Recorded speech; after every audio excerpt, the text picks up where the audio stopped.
Hi everyone, my name is Jandra Robilia. Today we'll talk about what is the multimedia in ICT.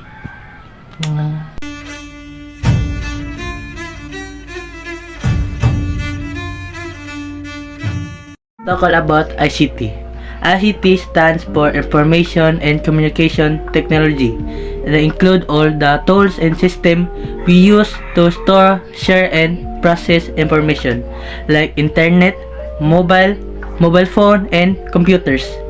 ICT provides access to a vast array of educational resources, including online sources, tutorials, and educational and website. And there are how ICT help us.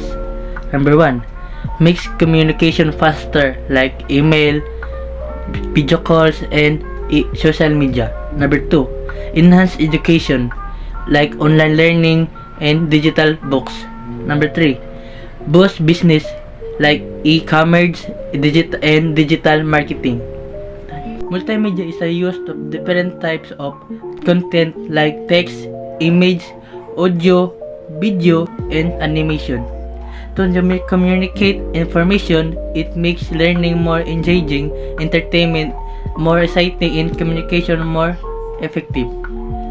There are examples of multimedia: website with image and video games and animation, online courses with interactive content.